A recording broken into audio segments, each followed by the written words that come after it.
So Don't tonight, get it. y'all already know how the finals go. The calibration is by yours truly, right here. J.O. Speaks. So y'all, we about to get this thing started. Make sure y'all share. Let your folks know. J.O. Speaks Poetry Slam. Let's go.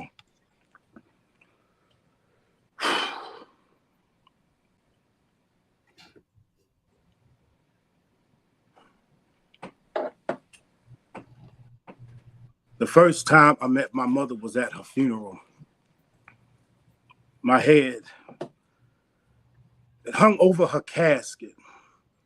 My eyes were filled with tears of questions that were not worth asking. I looked at her stitched lips and her sealed eyes, and it was there that I realized that her face looked a lot like mine, eyes that didn't give me the chance of a glance, now closed, which probably told stories of my early childhood that no one would ever know, lips that would never part to console the hurting child in me by simply saying, son, I love you. Y'all, it's something to look in the casket at the corpse of a woman that you never knew, but knowing that this is the same woman that birthed you. See, y'all, I just looked up at the preacher that was eulogizing the service, and then I looked back within myself and I got nervous because I was still trying to figure out my purpose for even being there. After all, I didn't even know the woman in the casket, and to be honest, I didn't even care because I had lived my whole life as a castaway, shipwrecked on an island, deserted on Mother's Day, cast into the sea and forgotten by loved ones like Tom Hanks. I was holding on to deflated dreams of I will, son. Now I'm suddenly forced to adopt the identity of being identified as Stella's real son, and y'all, they kept referring to me as her real son like I didn't notice. So now I'm my real son, like the life before this was bogus. But y'all, we supposed to be focused on reconstructing a relationship that to me seems hopeless. So stop it. I never asked to be adopted. I never asked to feel unwanted or shift home just because you sold me. Listen, I was 18 months old. Was it too much for me to ask for you to hold me? Was it too complicated for you to know me? Did you even feel connected to me? Then tell me, why was the name on my birth certificate left empty? I see. You only give names to things that have meaning, things that are worth keeping. So am I mean for not grieving, or should we just pretend that the meaning of my life is just a means to an end? Is this what adoption is? Do you know how much pain your absence has left, Mom? Your ghost has haunted me well before your death. Growing up, I felt like a mere shadow of myself, always walking in darkness, even when trying to be surrounded by the light. You see, I searched for you so hard, like shadows cast at midnight. And Mom, at midnight, I would search for you in my dreams. I would dream of a happy reunion, of a day that we would finally meet, yo. I figured that we would bump into each other in the street. We would look each other in the eyes, and there we would realize just how strong a mother and son's bond is. We would talk about our past, would be like, yo, we could get beyond this. But then I would tell you about the many nights that I called and how you never responded. How I called out for you in Morse code with teardrops on cold floors, but I seen that the dots and the dashes were too weak of a signal to reach you. So I became disruptive in school, hoping that I become something that you just can't ignore. My emotions were explosive. They were louder than bombs, and y'all, a spark of hope used to ignite every time the teacher would ask, do you need me to call your mom? I was hoping that one day they would finally reach you. But those dreams have turned nightmare, and those cold floors have turned home, and this home has become abandoned. And y'all, it took years. It took years for love to finally find me, to pull nails out of coffin just to allow a ray of sunlight to shine in. And when Jesus finally found, it took every word spoken for these lame legs to walk again, for this heart to beat again, for me to feel affection. You see, a house is not a home. The foundation is broken, and I thought writing this poem would help bring closure. But of course, I'm still seeking answers from an unidentified corpse.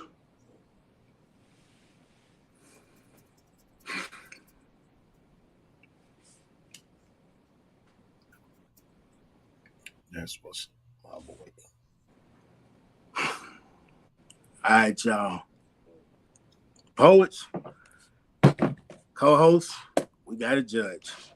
Uno, what say you, my boy? Hey, that's the way. That's how you set the tone. That's how you set precedence. That's how you let them know what it's going to be. You didn't come reading. You gave me emotion. You kept me engaged. Your words were very, very clear. You didn't stumble, stammer, play around. You did what you always do. 10. Let's go, Uno, 10. All right, Kimberly, Steward, it's on you.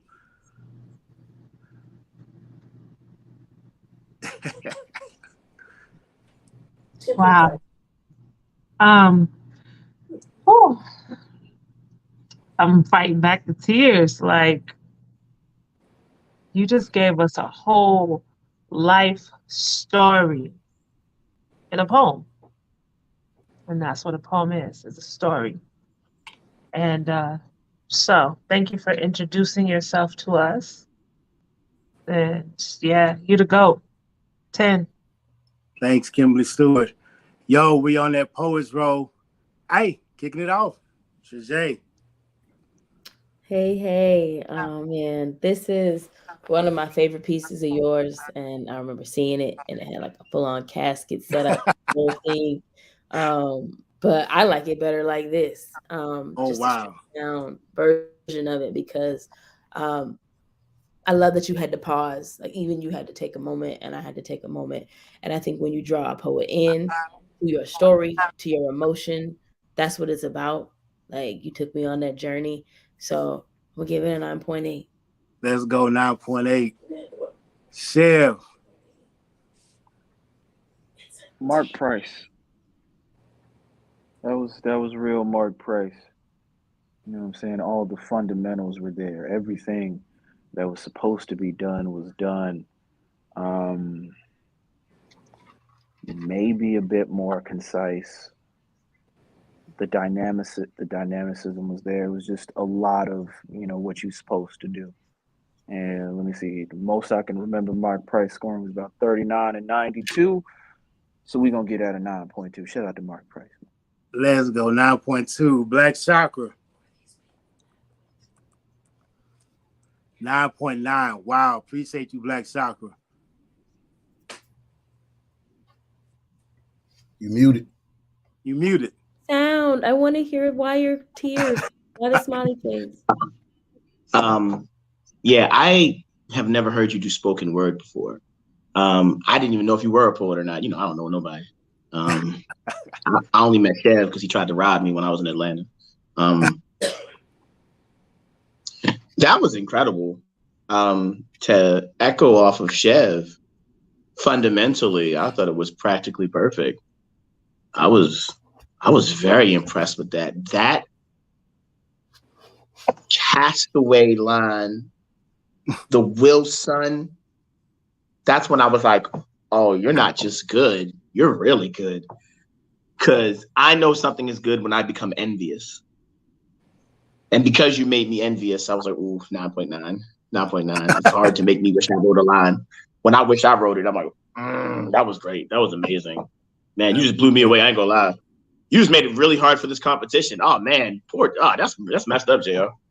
I feel sorry for these poets. Good God, because I like that a lot. Y'all know what time it is. It's time to mix words and emotions with confidence and emphasis. You see, it's the hottest show with a poetic flow, from the one that brought you right and chill, often imitated, but no one ever duplicates the feels. Every Tuesday night at 10 Central, our words weigh heavy on your mental. You see, we interrupt your normal program to bring you J.O. Speaks Poetry Slam, y'all. Oh my God! Y'all, we not about to hold y'all no longer. We about to get this show started. Poets are already on deck. Y'all already hear what the judges have done. Y'all already know where they at. Hey, even I jumped in the spot. I didn't calibrate it tonight. Kicking it off. Give it up for my man, all the way from Queens, New York. Put your hands together for Almighty Luck in the building. Let's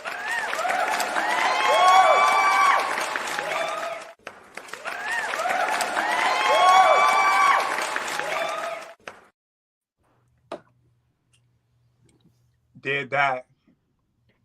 As blood leaked out of you, something in me drained out simultaneously, altering the way I deal with things fundamentally, causing me to push my feelings further away so I won't feel the same loss that you gave me. But somehow, some way, I still fall victim to letting someone in. They jump into my pool of emptiness, filling it up till they can't handle the depths, evacuating the premises when I start to drown, causing me to latch on, never knowing to let go, because I thought there was my lifeguards.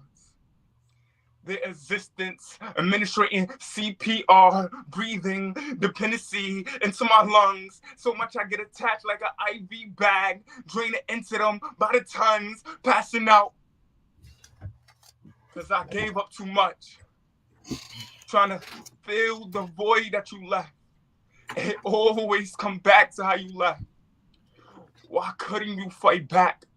People come back from way worse. I know this isn't fair, but I've been quenchable thirst for us being close. I've been trying to bridge the gap like Hondu. Even started living out your dreams through me, but it created a dark hold over my heart. I grinded my heart and soul to mimic the vision of you. But it was never enough. I can never feel what was missing. I wish I could feel the chills from you visiting, but it's like you're always ghosting.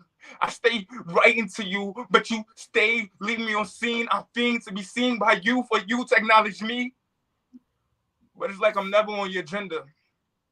Do I need to become a Avenger? Gather the stones to snap you back to reality? Because my reality has been nothing but what ifs. Like, what if you didn't leave the crib? What if something jammed this blade? What if you had that thing on you to make his blood drip? I'd rather that than him pin you bag that need to be zipped. I am pissed that I was too young to spin back. I know he was put in the pack, but the feeling of me standing over his body, give him a head tap, can't be matched. I am pissed that time doesn't heal. I still can't deal. Swallow the pill that your faith has been sealed. I wish I could burn down the field of reeds. Because how can you have eternal peace when I don't have eternal peace? I still grieve while you sleep in peace. But are you even at peace?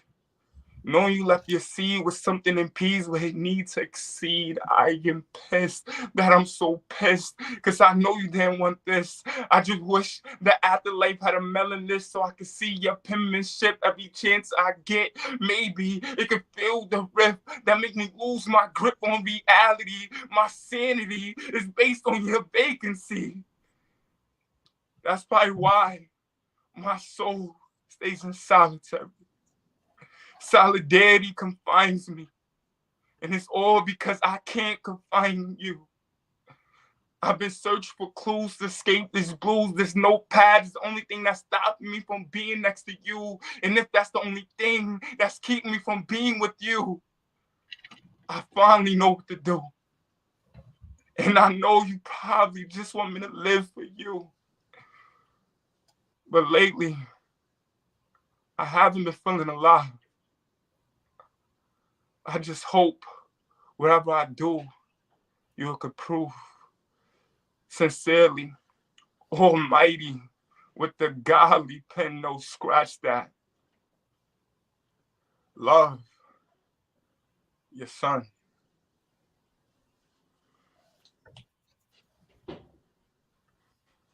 Let's go, y'all. We have kicked it off tonight. Uno. It's on you. Almighty, Almighty, Almighty, I appreciate your peace. Thank you for sharing. I thought you came and you read the room well in the beginning, right? I was like, okay, J.O. came with an adopted piece. Everybody's emotional. You came in with your first line. You started very strong. But you went into that delivery, bro. It's just something about it. It's distracting to me. And I'm just gonna be real, bro. It's the finals. I was looking for something new. You came with then you picked it up, right? You picked it up halfway during the piece and you started using your regular voice. And then I got engaged. But you had already lost me with the fix that, tweak that, bro. If you can get that, man, you got it. Your pen is amazing. But it's distracting with the gimmicks, bro. So with that being said, I'll give you 8.5. I appreciate you. All right, 8.5. Y'all, that's the finals. Kimberly Steward, it's on you. Hey, look. Yeah, I was super distracted. Number one, because J.O. is a goat, and I was still crying from his poem. And reading the room for me, like when you're in a slam, any kind of competition, you want to change the mood unless you think you can smash what the person did before you. And that did not do it. Wasn't even close. So you left me comparing the whole time. And your delivery was on again, off again. I think it's one of the better poems you've written, honestly. A lot of times when I hear your poetry, I'm a little not confused, but like I have to catch up. I feel like because you sometimes go left field, and I felt like you were way more focused in this poem than you've been in most of your others. I don't know. I mean, I kept checking out my mannequin in the back. I was like, oh, I need to change her wig. Like, I just, yeah. And then I wish that you would have given us like a different background. It's the finals. You've been chilling in the room. I ain't said nothing about your curtains or nothing. This whole time I've been nice. Because I feel like you have other things that you could work on, but like, so today it made me tune into all of that. I was like, is he sitting on a bed? Like I don't think I've ever really paid attention to the whole thing before. This is the first time. So I didn't even write down a score. And usually I know what I'm gonna score before it comes to me. I give you a 7.5. All right, 7.5. Treesje, we on that poetry roll, y'all. All right, honey. So curtains aside, bed aside, I feel like I would have liked to see you stand up. I know that's really random, but in a slam, your posture is everything, right? And that's really important. But I also want you to understand that when you're writing a poem, I appreciated the emotionality of the piece. I think that you've come with emotionality pretty much every poem. So for me, I was like, I wonder if he's ever happy, right? Like your name is Almighty Luck, but I haven't heard a poem where you're lucky yet. And I was like, man, like I want to see you win, bro. Like I think one of the misconceptions of slam is that it has to be centered around pain or overcoming or things like that. But people can kill by making people laugh and smile, and people want to celebrate with you. So I agree with Kimberly as far as like if you're gonna come right after a poet with a similar theme, it has to be either a completely different lane, like perspective, or it has to keep. Also, I would encourage you to go back through that piece and revise it. It felt a little long. Like I think I knew what you were talking about towards the middle, and I was like, okay. And then the end kind of dragged, and I could tell you were about to finish because you were pausing like every other line. And so don't let the audience feel like they're preparing for you to end. Like just end it. Like put a nail in the coffin. Like drop the mic. End strong instead of fading out, like kind of like a song, right? With all that being said, those are just some tips I think that could really help the piece elevate to another level. But with that being said, I gave you an 8.0. All right, 8.0. All right, Chev, it's on you, my boy. All right, I'm gonna shoot straight because I rock with you and I want to see you be successful for real. Throw the cadence away. The sound, the cadence, throw it away. Throw it away. It's distracting. It does not sound real, especially when it's in every poem. It makes the emotion look performative when I know you genuinely feel what you're saying. It's not just one thing. It's one thing to genuinely feel what you're saying. It's another to be able to translate that feeling to everybody else.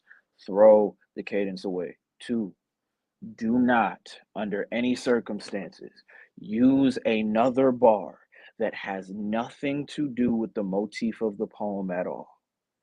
I did not need to hear about the Avengers unless you was going to tell me your pops was your hero. I did not. It had nothing to do with nothing, and this is not the first time. I mean that. A bar is going to hit so much harder when it is relevant to the piece and you don't use a TV show or a cartoon metaphor when we discussing somebody's death unless we're going to do it the whole poem through. It can be done, but there's a way to do it with tact, with purpose, with intention, so it doesn't make the really, really serious topic suddenly sound childish. 3, spinning back to 1. Once you've thrown the cadence away, write how you speak. Have a conversation with us. You don't got to put on a poet voice. You don't got to feel like, yo, when I'm doing spoken word, this is how people do spoken word. People do spoken word by speaking. People do spoken word by speaking. 4, do not get into the habit of rhyming you with you, because then it's just in the way. If we gonna use devices, use them like we mastered them. Because don't nothing make people angrier on the road than being surrounded by people who have cars but don't use them like they know how to drive. You are better than this. You don't have to keep doing these things. Get these things out of your way and let go. You're going to be real dope in about 2 years, I promise. 7.7. All right, 7.7. Black Chakra, it's on you. 8.4. I don't agree with only one assessment. It is possible to put random lines in a poem and make it work. It just takes a very, very, very, very, very good pen. And you don't have a bad pen. And I didn't find the line distracting. I just thought it was kind of nice, but I'm also a nerd. That being said, going all the way back to Kimberly, because I find myself quoting Kimberly a lot just in life now, which is how it works. She's very, very right. In slam, we call it continuing the conversation. One poet does this type of poem and you do another. And she said it. If you're not going to change the emotion in the room, then the poem that you do, if it's on the same subject, it has to be better. And with a poem like that, you're always gambling. Most of the time when people have kept the conversation, I have not seen them win the round. I have coached it and lost. I've seen many poets try it and lose. I did a poem once because I knew a poet had a poem like it, and I did mine before him. He did his after me, and he lost. Because essentially you have to, what you're doing is making the room feel like they've heard the same thing twice, unless you can do it extremely different or extremely better. In that scenario, switch the poem. Because pen is such an interesting conversation. I think when it comes to you and J.O., I think you both have great pens, but you don't want the room debating pens. You want the room debating feeling. When they know they felt something, that's when the score is going somewhere, when you've created a feeling in the room that they can't deny. So that's the more important thing, which is why if I'm in your spot and J.O. does the poem he did, I'm like, oh, let me do the most bar heavy, entertaining, somewhat uplifting. Doesn't even have to be uplifting in the message, just uplifting in the way I wrote it and in the language. So now the room is like, ooh, because you're going to take us from this emotion. There are 2 types of poems. There's a kick to the back and there's a kick to the chest. J.O. did a kick to the chest. That's this. Now everybody's sitting back in their seat and they're like, Wow. And there's a kick to the back, which knocks people out of their seat because now they want to get out because they've been sitting back there. People were kicked in the chest, and you kept kicking them in the chest, but they had nowhere to go because they were already sitting back. I didn't hate the poem though.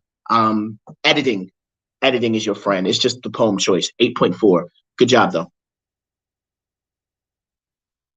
Let's go, y'all. They dropping jewels tonight, y'all. I hope y'all got y'all pens out there taking notes, because hey, these poets, hey, they giving y'all some free game right here. AJ, yeah. Let me talk to you real quick. Sorry for interrupting your show. Hey, listen, we got to pay some bills, right? So if you can help out and support, cash out right there. Jo Speaks. $1, 1,000. If you got $1 million you want to drop, we're trying to give each poet platform to speak every week, and it's coming out of my boy pocket, paying for the overhead. So if you feel inclined and you got it on your heart, reach down in your pocketbooks. That's old school. And donate, please. I appreciate it. Thanks for the time, Jay. I just wanted to say that. I appreciate you, Uno. But yeah, if y'all got it, man, it definitely would be appreciative. I definitely make sure my judges sit right. I made sure that the artists sit right, not only on weeklies, but also with the client. So, hey, just know that when you give to me, it's going right back to the poetry community. Y'all, we about to keep this thing going, y'all. This man said he was making a comeback, and I believe he said it without saying it, or he said it with saying it. I don't know. Let's see what he say. I don't know. It's on him. Y'all, put your hands together for my man, Karness Turner. Let's go.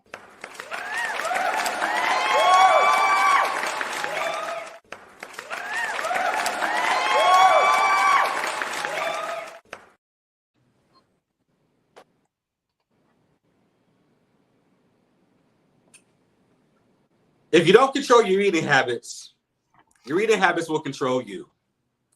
Take a look at my gut, for example.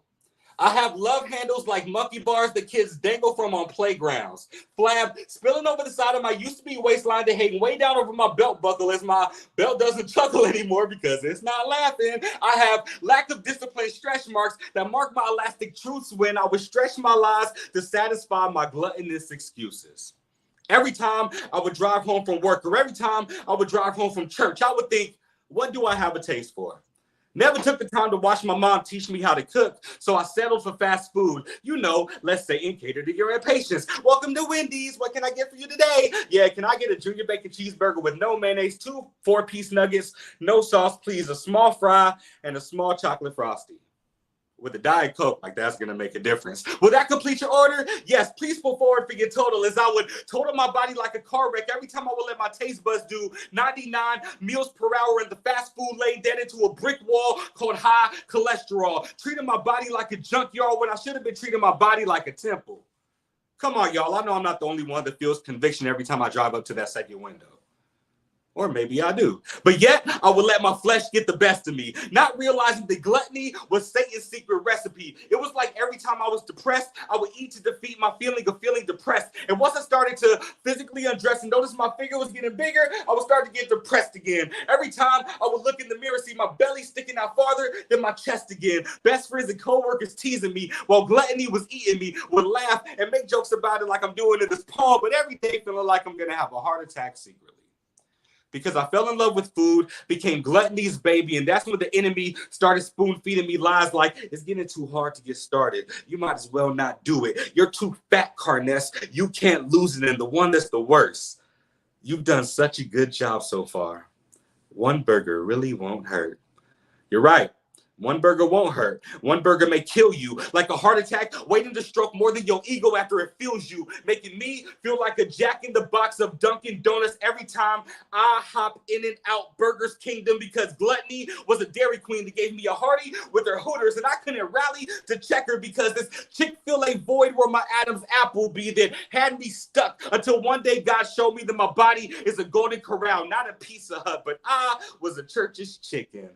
Never really wanted to read the book of Daniel because I was too scared of the conviction of fasting with him. It's kind of funny how they call it fast food, yet it slows down your metabolism. Now, I'm not saying that if you're fat, you're going to hell. But the realization I came to was that if I can't take care of the body that God gave me, then how am I going to take care of his body as well?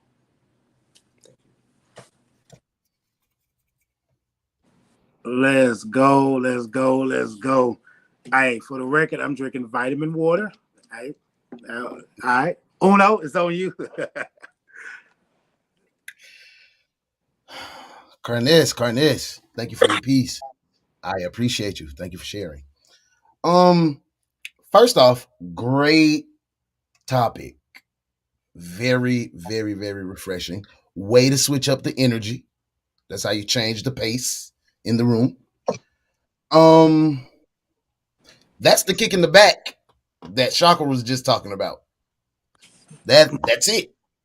That's exactly what that is. Your topic was very relatable. I'm not speaking for nobody else, especially to a fat boy like me. I can relate. You had bars on top of bars, but one thing that stuck out to me, the bar that you said, fast food will slow down your metabolism, and you slowed down, and you gave.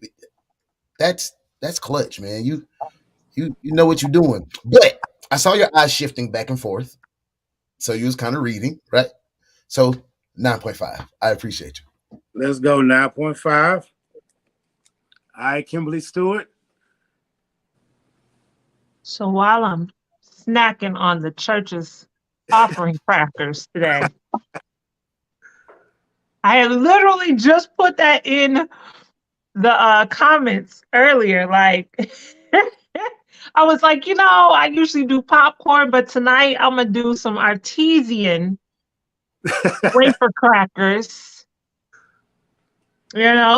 Cut down a little bit on the butter. And then here you go. I loved it. I absolutely loved it. I was tuned in. I was chuckling. At one point, I literally laughed out loud. And then you really made me think. I had all those thoughts, a former athlete. I started working out again, got a trainer, you made me think about all those things. And while I was thinking about all those things, I was still listening. You know what I'm saying? Like, I was still listening to you. So I enjoy the fact that you brought us all into it. Now, I call these poems listicles. One of the poets did it last week with the love poem, and she named all these songs and such throughout the poem. And you went through and you named the fast food. And let me just tell you that you are a flipping genius, because the way you did that, I'm going to tell you something. I was sitting here and I was like, if he says our names one more again, or if he references another poet one more again, I'm gonna have something to say. I think so. I think that might have been a critique, or somebody said that last week or something. Sometimes I forget, y'all. I don't know. But I was sitting here thinking that, and then when you went down that listicle, I was like, you better work, Karness. You better work for each one of them chicken nuggets, and now the carrot. So, with all of that being said, only because you didn't have that thing all the way memorized, and there was a couple key points where you should have really been looking at us in our eyes and you was looking somewhere else, I'm going to give you a 9.8. All right, 9.8. And I believe that was Chev that kind of said that last week, but I don't know. Who am I? Treesje, it's on you. What's up, Karness? You got me regretting all my life choices today, so I appreciate you. Because when you said, what do you say? You can't lose it. You can't do this. You can't do this. And when you said, but you've been doing such a good job, I said, if he don't get out of my life right now, that cheat day is a killer. But for real, I genuinely enjoyed this poem. Like, I don't know if you ever recorded it somewhere, but I need to play this joint like right before I go to the gym, just so I can remind myself why I do this. But needless to say, I really appreciate the personal story. That is a really big connector in slam, like something that's personal to you. I felt it. the gold, my body is not a golden corral. It's not a Pizza Hut or something. I was like, yes, Lord. I appreciated that because I never finish a Daniel's fast. Like, it is a struggle. So many pieces that I really was able to grab hold of, and I appreciate that.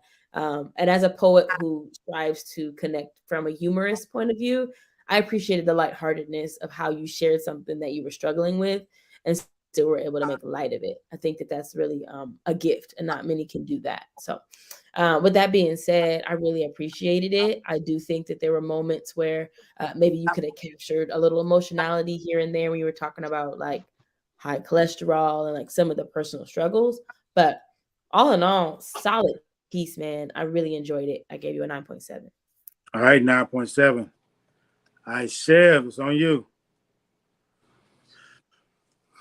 Almost. It might be a rough day for me, dog, because I wanted to be so much more moved than I was just now. I don't know if I'm gonna say, for one, the using the fast food stores in puns, it's cool. I also know it's not nearly as difficult to do as people make it out to be. But I'm gonna give you points for it.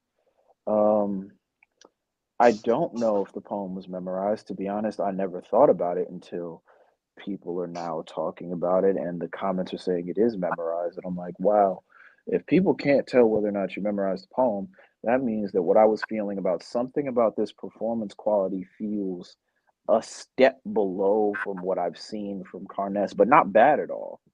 Then okay, I'm probably not bugging.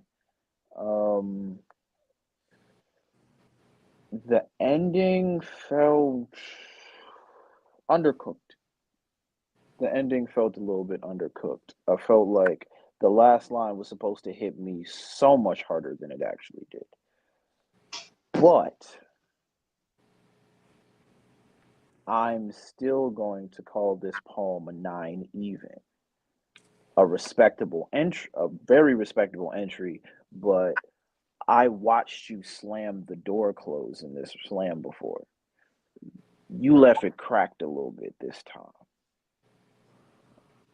But that I respect that 9. That was a solid poem right there.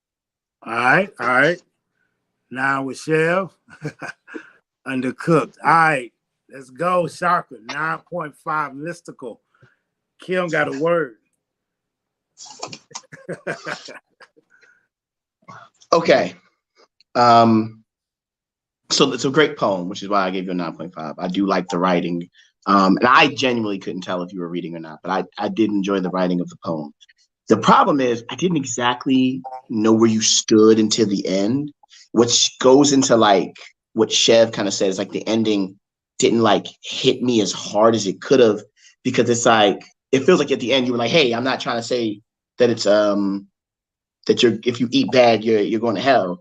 But that's how I felt.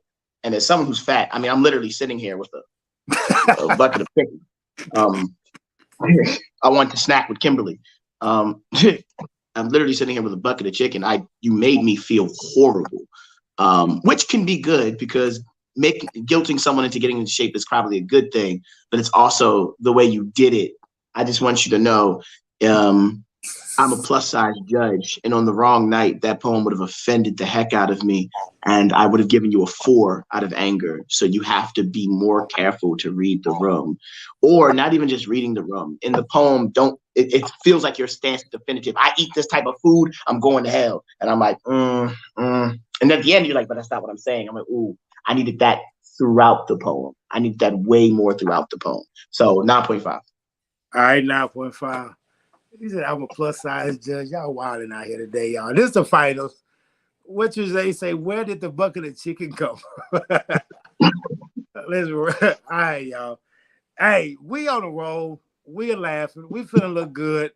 Hey, but I tell you what, we ain't boo-boo the fool. But hey, y'all already know that. Because the next poet told us about it. Y'all put your hands together for none other than Lady Joshua. Let's go.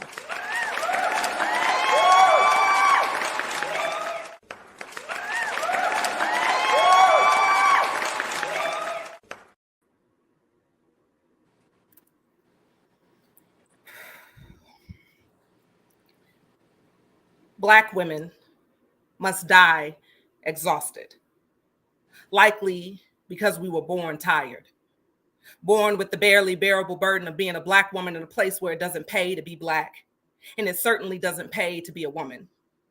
Lying in bed next to a Black man every night, wondering if this will be the day that he or I or we both will fit the description. If today will be the day that I am punished for my simple Black existence, just puncturing our flesh ain't enough no more. So they have started to shoot bullets into our souls. They are stabbing our hope. They are suffocating our lights. They are asphyxiating our joy. They are keeping their knees on the necks of our peace, and we don't even know what justice is anymore. Black women must die traumatically. Likely because we have lived that way, because we were born that way in the womb. Women carry all their eggs, meaning that when my grandmama was pregnant with my mama already had the egg inside of her that would one day become me. So women come into the world with their mama's trauma and her mama's before hers. I inherited my grandmama's pain instead of the 40 acres and a mule that we were promised but never got. Black women must die a spectacle. Falling star, front and center sky, bleeding out on hospital beds, being told that they were just being dramatic. Deadly birth pains ignored because we are meant to be stronger than that. Black women are monuments to 400 plus years of strife. Our bodies tell the story and keep track of our wounds. Our bodies be tombs, something like a mausoleum, a walking remembrance of the dead, freestanding vaults for every hashtag. Black women be dead thing walking, poised to resurrect herself at any moment. God knows ain't nobody else gonna do it for her. Black women holding on for dear life. They must die with fake smiles painted across their faces. We wouldn't want to appear angry or annoyed or an angry Black woman. Even in death, we must maintain a calm persona. Black women must die silently, like the 64,000 missing Black women in the US that no one talks about, or the overrepresentation of Black women and girls that are being sex trafficked that no one seems to care about. I am furious at the tears that have the audacity to fall down my cheeks when our girls are dying and there is no one there to cry for them. Black women must die on the front lines. Feminists, freedom fighters, ready at any moment to unleash all this Black girl magic that makes these Karens so uncomfortable, poised to be the first ones to die for the revolution. Black women are your very own Crispus addicts. Black women must die exhausted, likely from the overwhelming job of just trying to live. Thank you. Yo, let's go, Black women.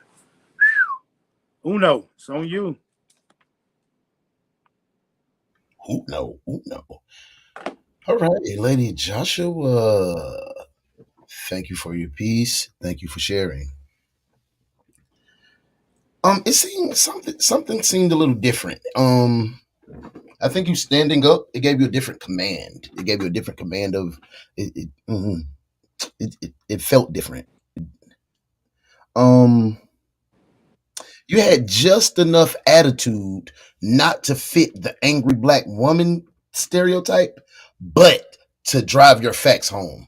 And I like that you paired facts and you didn't go overboard with the aggression, but you made your point.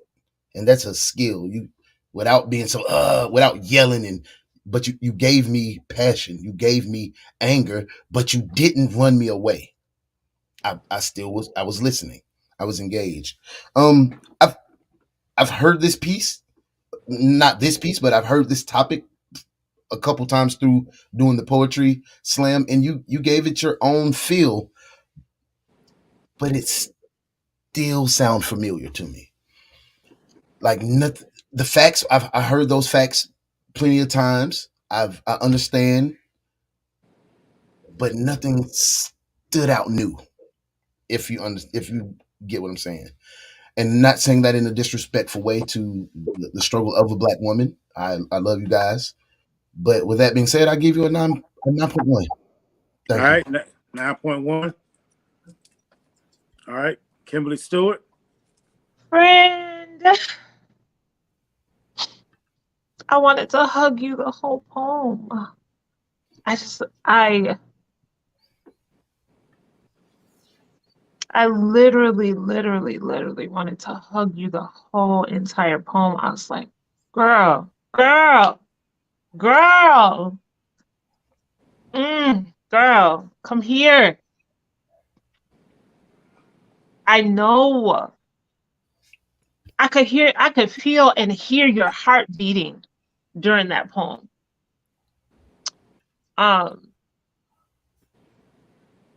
Man, you smacked us all into attention.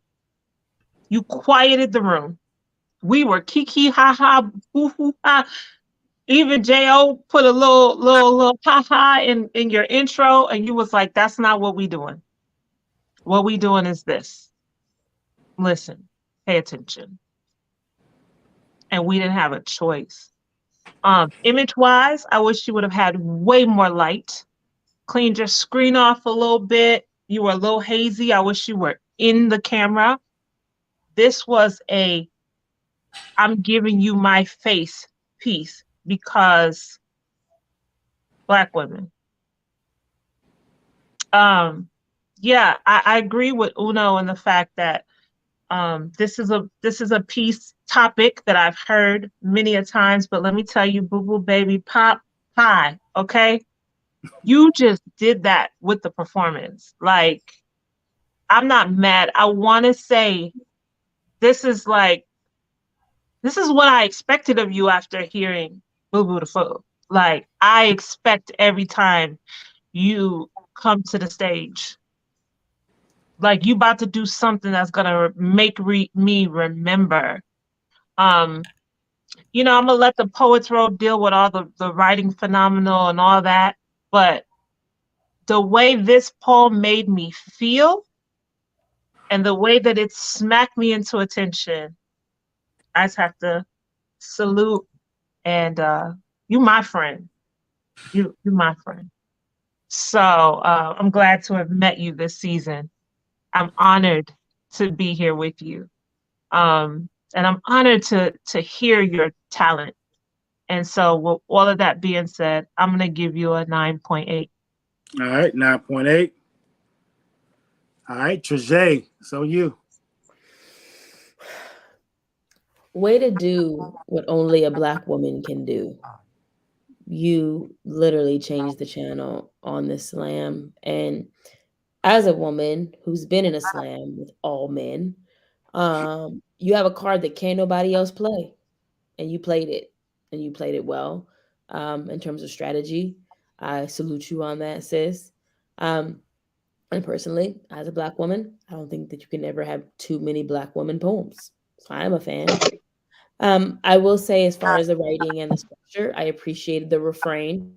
Black woman must, right, die, and then insert different adjective here. It created a structure to your piece, and I think it helped you to stay on topic, right? Because then you kept the themes within that. We'll say I read the book Black Women Must Die Exhausted. I like the book. I don't know if you read it. But like the book, it wasn't what I was expecting when you opened your mouth, which I appreciated. So yeah, I would say that when you talked about the eggs and the mother's egg, and I felt like the science was backwards because you said that I carry my grandmother, but really your grandmother carried you. You were saying the eggs carry their daughter's eggs. So I was like, I was doing the math and I was trying to play it back. I was like, you know what? It don't even matter. We're on to the next stanza. Because it started with Black woman must. I was like, okay, we're talking about something else now. So I just forgot all about the science. So I would just kind of make sure you in those moments where you're expressing abstract things or introducing a concept that people might not be familiar with, it's helpful to break it down for them and not get too lost in the expansion of it, because sometimes we can get really excited about a concept and it can take us out of the emotion of our poem. So that would be the only critique I would give, but 9.8 because All right, you got listeners like me. Let's and go, you know 9.8. Chev, it's on you. I respect everybody's opinion. I respect everybody's judgment. I was not smacked to attention at all. I ain't even gonna lie to you. This morning, I opened my laptop and I filled out a form to do volunteer work at the Women of the World Poetry Slam for the second consecutive year. And I had some lunch. Then I went out to a bookstore and picked up 4 different poetry books, all titled Black Girl Magic by different authors. I say that to say there are so many of this exact poem, and there can never be enough of this exact poem. This poem is necessary, this conversation is necessary. But if you are going to join a pantheon of poems by a pantheon of poets from the most educated and well-read sector of human beings in entire American society, there is going to be a challenge and a responsibility to do that thing really, really, really well. And this was a C. Every time I felt like this poem was attempting to get clever, I was like, oh, you could have kept editing that for like 3 more days, maybe a week, maybe an hour if something comes to you, and said that better. And personally, I don't care if you don't get angry as a Black woman. In fact, feel free to go as deep and as far in any and every emotion that you want to. I actually prefer it more in my poetry. Like, if you want to break your phone in. Like, you are under no obligation to avoid a stereotype for me, for yourself, for anyone else. Go off then. Go off if you want to go off. It's just gangster. I know where you stood the entire poem, but it was a poem I've heard so many people do better. With Karness, I was confused in a unique poem, and the ending fell flat. Like it was a landing on a spirit flight. It's a little shaky. I can in good conscience feel like one of you pulled ahead of the other today. So if I gave him a 9, I'm going to give you a 9 as well. Because that was still a solid entry. But there was so much opportunity to blow everyone out today. And this poem didn't do it yet. It can. But you got to go back in there, finish that up. All right. 9 from Chev. All right, Chakra, it's on you. 9.3. Kimberly said something about pot pie, and it made me go grab mine. Yes, I have chicken and chicken pot pie available because I'm going to HE double hockey sticks. Anyway,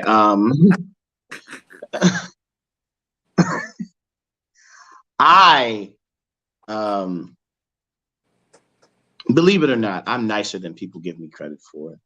A lot of people don't think that. My mother doesn't. She thinks I'm mean. But if you've never met my mother, she thinks she's nice. I don't know why I brought that up. Anyway, my point being, Chev is very mean. He's very mean. He's a very mean person. I once told him, great poem. He once told me, shove it up my butt. This type of person he is. However, he did say something that I agreed with. I wanted a more emotional outburst from your performance. I did like the poem. It is a very important poem that must be consistently written. We have heard it 1,000 times because the condition of women in America has not changed. So we should hear it 1,000 more times, actually, to be as honest as possible.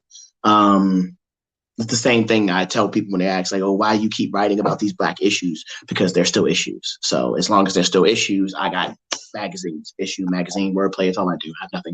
Anyway, my point being, I enjoyed the poem. I didn't want reserve. I want, if this is how Black women die and you yourself are a Black woman expressing that, Oh, I needed way more emotion. I needed way more emotion. I needed way more emotion. Like Chev, that's what I agree with Chev. It's like you don't have to be reserved. You can go off. You could be there. You can hear, be angry, be upset, be very upset. The death of Black women, it upsets me. As a Black man who cares for and loves Black women, it upsets me. And I know it upsets you, but the performance was very calm. And I'm just a bit more energy, 9.8, but 9.3. 9.3, got you, 9.3. So listen, as we know, we only got 2 rounds, y'all, because one poet didn't show up. The lowest score drops. This is the head to head. We dropped the highest score and the lowest score. Y'all, going into the final round, the last 2 poets going head to head. Y'all put your hands together for Karness Turner and Lady Joshua, y'all. These are our last 2 poets standing. I'm gonna let them do it old school. We about to do how we do a rock, paper, scissors. We go rock, paper, scissors. We taking it back old school.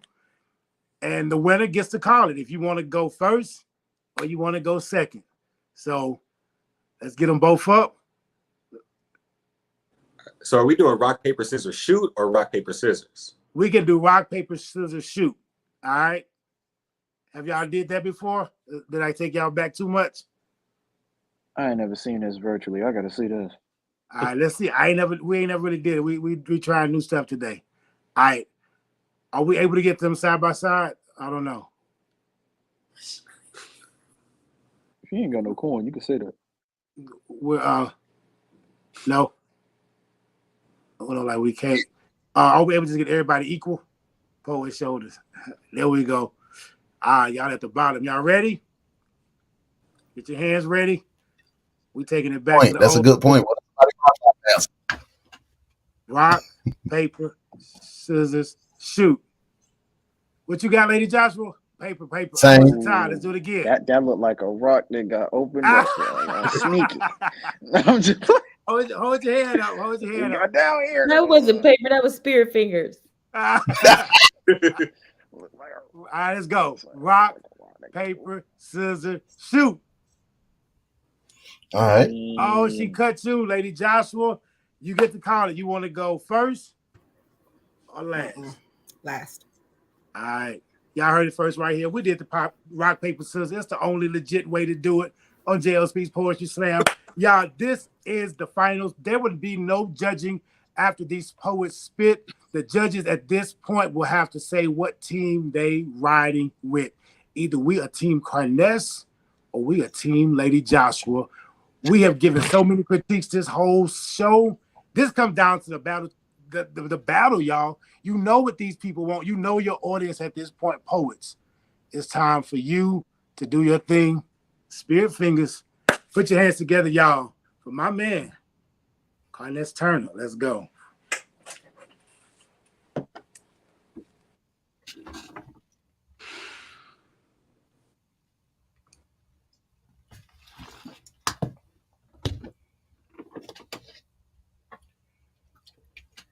Mama,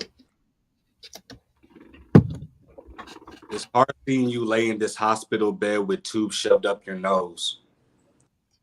I never knew what the definition of heartbreak was until I saw you unconscious and shedding a tear with your eyes closed. I did my best to hold mine back. As I stared at your lips, pale white, chapped and peeling, by your bedside kneeling, feeling like my prayers are playing pinball with the ceiling, bouncing on and off the walls as you bounce in and out of consciousness. And in your unconsciousness, I'm giving you compliments to keep your sleeping spirit awake. Telling you things like, I love you, mama. And how you're the second best macaroni cheese maker in the whole wide world, girl. Because even though I know you don't have enough energy to smile on the outside, I at least want you to smile within.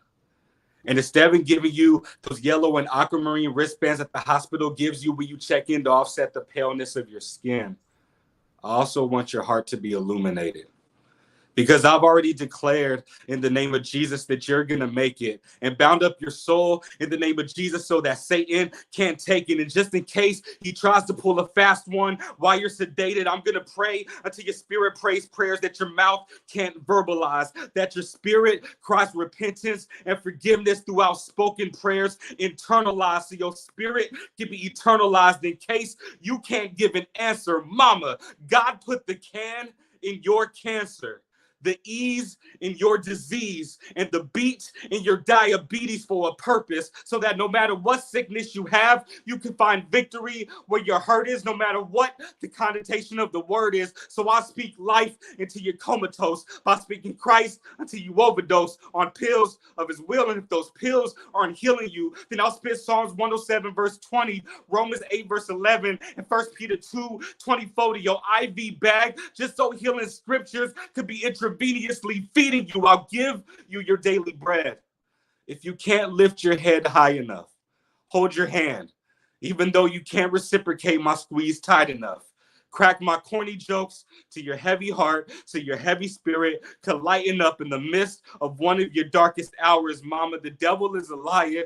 God is power. His words are concrete, and your sickness will be a rose that blooms from his promises and blossoms into a testimony. Mama, this ain't your homegoing departure. This is your homecoming ceremony where we celebrate you clocking into healing and clocking out of pain. You have a new job, better pay, and benefits that last in eternity, past your infirmities. And just in case you get sick again, you got full coverage, no health care needed, because Jesus paid the tab on the cross, so you're treated for your charge. So mama,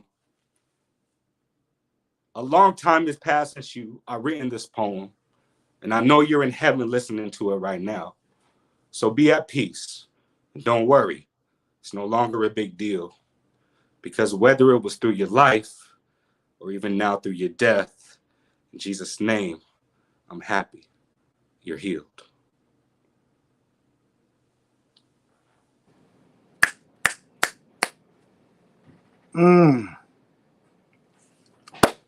We're going to keep this thing rolling, y'all. The judges will not speak. Put your hands together for Lady Joshua.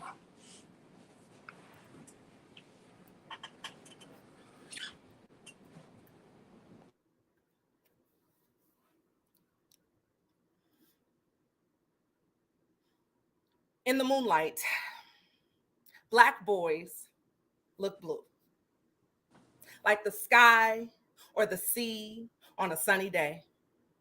Their skin a brilliant bronze and amber, they radiate like crystals, giving out heat and steady light without a flame. They are precious jewels wrapped up in onyx-colored paper. When the sun goes down, Black boys glow, but only if you're really looking.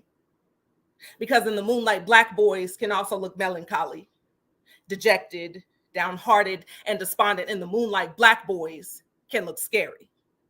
To some, they look like the boogeyman hiding underneath their beds. In the moonlight, Black boys are instantly transformed into danger, into targets, into Black men.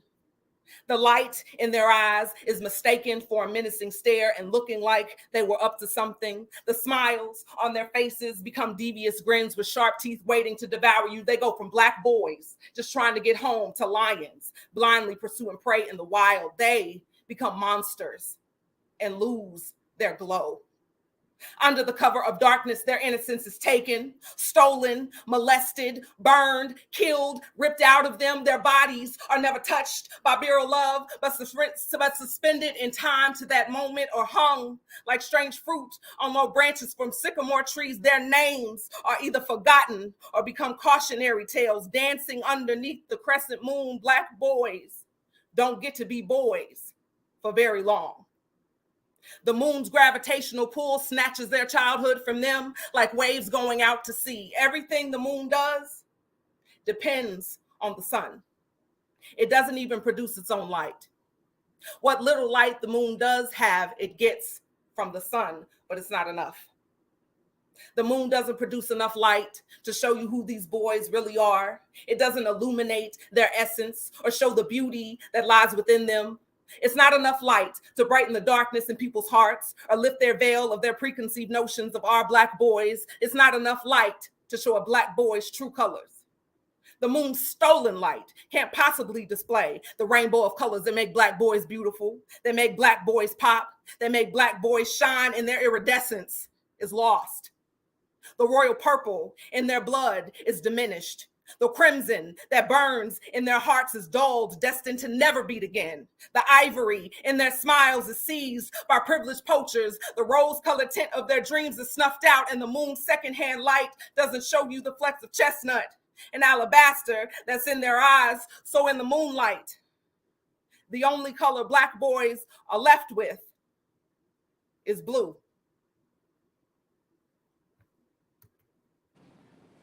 Wow. All right, judges. Y'all got work to do. Hey. All right, here we go. So remember, like I said, we're not giving scores, we're not giving critiques unless they want to add to it. But what we listening for is either their team Karness or team Lady Joshua. That's what we're coming down to at this moment. Uno, it's on you.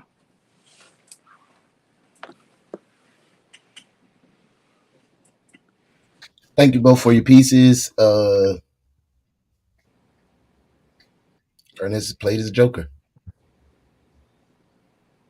Played his big Joker. I'm Team Karness. Let's go. Big Joker in that thing. Hey, he made his book. You said no critique, right? You said no critique, right? You said no critique, just team. Right? I mean, you can if you want to. No, you can. You can if you want to. That's all right. All right. Kimberly, Steward. Uno, if you got something to say, I'm emotional. Yeah, I'm still reeling from Karness's poem. Can I just say this? And this is not a critique. From every mother, especially a Black mother who has birthed a Black son. I only have daughters. That's gonna make me cry. That poem illuminated the very thing that every mother prays for.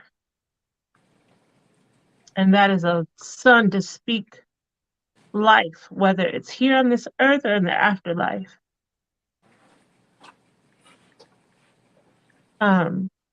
Your mother, her womb was blessed in birthing you. And that poem has me still emotional. So I'm definitely Team Karness. Lady Joshua, that poem was beautiful.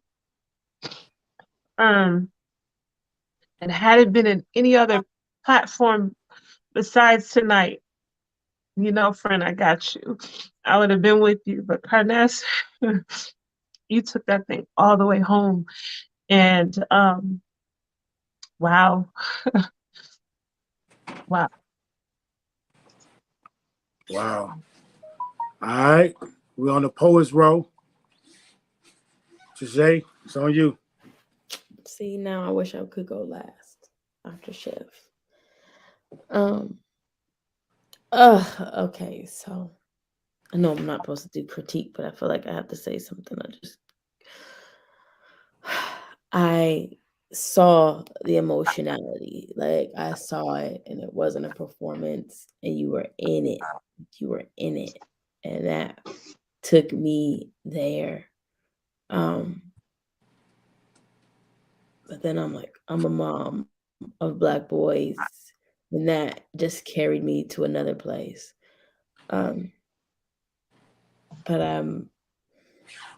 unfortunately, not fortunately, but since that poem is amazing, I just wish the ending would have done something different.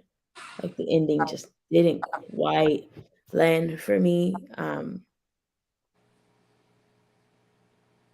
Just thinking of other ways it could have went. So I'm gonna have to be Team Karness. All right, Team Karness. All right, Chev.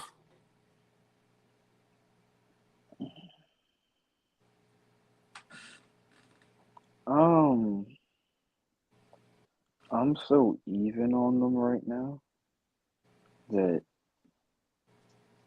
I'm going to work through this as I talk through it, because I was trying to decide this whole time and I still can't, because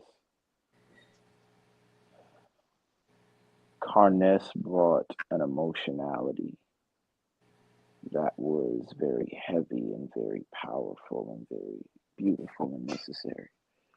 But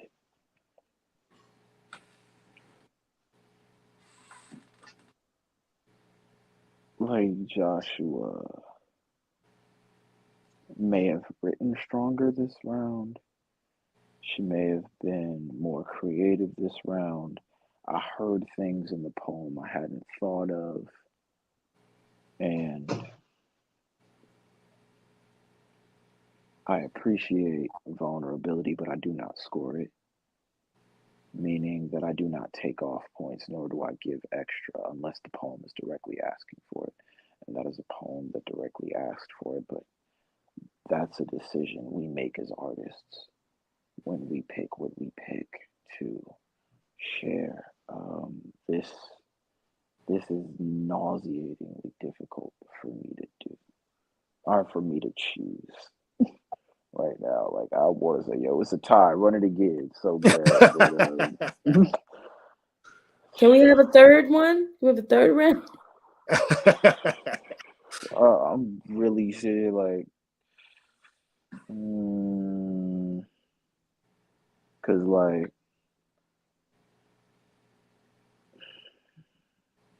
the prize for vulnerability in poetry isn't slam wins or money, it's catharsis and it's expression. Like, that's what it's for. But there were also moments in Lady Joshua's poem where I was like, if you just sat with that editor, that internal editor, just 10 more minutes, you'd have said this smoother again. And I hate giving an elevated score when I have the same critique I had before.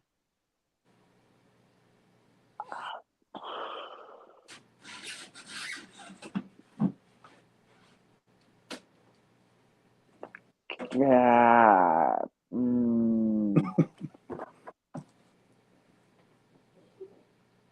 Lady Karness. What? There's not even Joshua a person. Turner. Why y'all do this to me, man? Yeah, y'all gave me the smile, by the way. Y'all gave me the smile. Golly.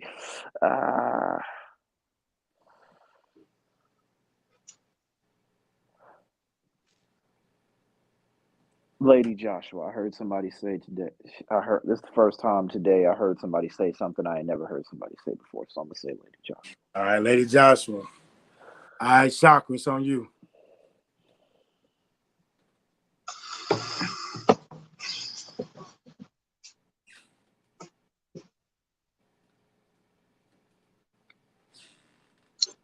Couple things I want to talk about. I'll try to be fast because Chev was not. I dislike everything. If you've ever met me, I dislike a lot of rap music. Hate's a strong word, and I like it, but I'm choosing to use dislike right now. I dislike movies. It takes a lot to impress me, which is why I write the way I do, because I'm just like, I know that I dislike something very much, and I hear the things that people dislike because I know what I dislike, so I write myself to be better. And I've disliked a lot of poems in this competition, you know. The first week I watched this, I told my girlfriend, I said, it's some poets, and then it's some, I don't know, some special needs kids competing as well, but I'm going to root for them anyway. That being said, I sincerely mean it when I say I loved both of these poems. And I never thought I'd find myself in this place where I was looking at both of those poems and I was impressed. The next thing I will say, you got to be careful about what you choose when that coin get flipped. One time I was going against Ed Mabry. He's a poet. He's won a whole lot of competitions. And we flipped the coin and I won the coin. No, we didn't even flip the coin. It was like, we're going to flip the coin so you go first. I said me, because I wanted to set a pace. I wanted to set a pace. I wanted to set it strong. And I was like, I'm not going to let him do his thing. And y'all expect that from me. No, I'm going to hit hard and fast and make him follow me. So sometimes going first allows you to hit people really hard because you set a pace that they can't follow. Going second allows you to reach in your bag and rebuttal if you have to. Meaning like, oh, you just did that. Okay, now I got to do this. So I just wanted to say that about the order you choose. Whenever you have the opportunity to choose, think about that. Do I got something to hit them that they can't recover from? Because I can help. Third, the conversation I've been having recently about spoken words, that writing is important. Writing is very important. But performance is important too. I've seen the best writers haven't won a slam all the time. The fact that I've beaten Rudy Francisco and Rage Almighty tells you that the best writers don't always win slams. You know what I'm saying? Not that I'm a bad writer. I can bow to someone else's writing at times, respectfully. This was very difficult for me. Karness, that's the best poem I've heard for you. And I don't like Christians or Christian poets, even though I am a Christian. And I was like, oh, you heavy on the God, this, but their poems just keep coming out good. And you've changed my mind. I feel like the Grinch in my heart grew like 2 sizes too big. And I don't know if I like you for that, but thanks. Lady Joshua, when he did that poem, I was so ready to count you out. I just want you to know that. It's no shade. I just said, that man got half the judges crying and he impressed me too. Your poem was so good. I needed more performance like always, but still the writing was so good. And that magical thing happened that I don't like happening. I became envious. I wish I wrote that. That's a great concept. I took it from the Moonlight movie, the quote, the black boys look blue under the moonlight. But then, oh my God, I was enjoying the poem. I enjoyed it. I know we weren't supposed to give a score, but I just needed to show y'all what my brain went through. Wow. Team Karness. Hey. Amazing job. Congratulations, Karness Turner. Y'all, this was a night, y'all. I don't even have words for it. Like, this was that type of like no words for it night. Like, this was a finals. Like, if there was ever a finals, y'all, tonight was it. Make sure y'all share this. Make sure y'all tag someone like this. It was some words said in here from the poets, from the judges, from the co-hosts. Like, y'all, this one for the books. And I'm not just saying that, but y'all, congratulations. Y'all give it up for both of these poets, y'all. Y'all know these judges don't hold punches. And so they struggled through this. J.O. speaks, uno. So y'all know it's they wasn't just being nice. Like, it was legit like, yo. So y'all, let's give it up for both of them, Lady Joshua and Karness. Y'all, awesome job. Y'all did that. But yo, for the champ of Series 9, y'all. He said he just want to see if he got it. He trying to come back. Y'all, he back, y'all. Give it up for Karness Turner, y'all. Let's go.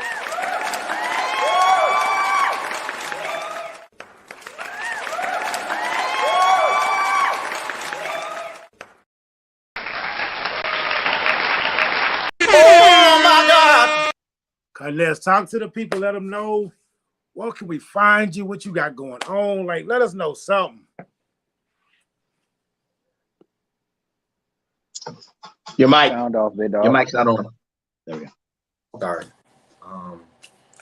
The first thing I want to say is like I've really been inspired by like the poets in this competition. Like, so I mean, just some background. Like, you know, the first round of this was the first time I'd done a poem in years, and I really came into it just wanted to be challenged to kind of write, and like just listening to like all the poets, listening to their hearts, listening to their creativity, it really, really inspired me. And so all the poets, top to bottom, like I really appreciate y'all and thank y'all so much.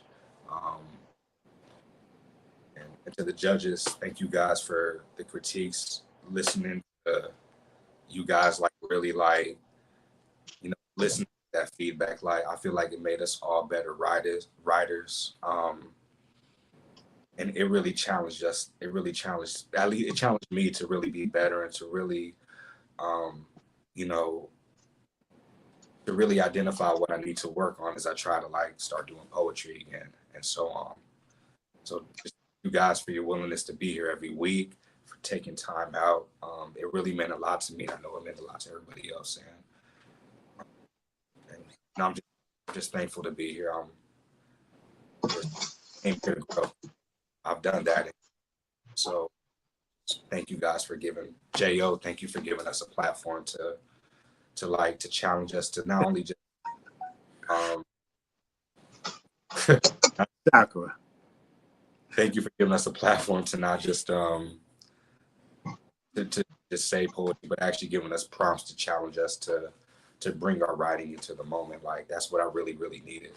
And so just thank you guys. I'm just grateful to be here. For sure. Part of it. So, listen, make sure y'all follow Karness Turner on Instagram at Karness Turner. Y'all make sure y'all stay connected. We gonna see him again in the All-Stars where the pot get bigger, yo. They going for $250, y'all. Just a reminder, Series 10 kickoff next week. We got new judges. We got new poets, y'all. We still got a little bit of room. If you feel like you got what it takes to make the cut and be the last poet standing, y'all go ahead and hit the website, jospeaks.com. Go ahead and pay the 10. Go ahead and get in, y'all. We would love to have you right here, y'all. But until then, make sure y'all stay blessed. I appreciate y'all for rocking with me. Y'all, good night. Derek Wallace. What up, J.O.?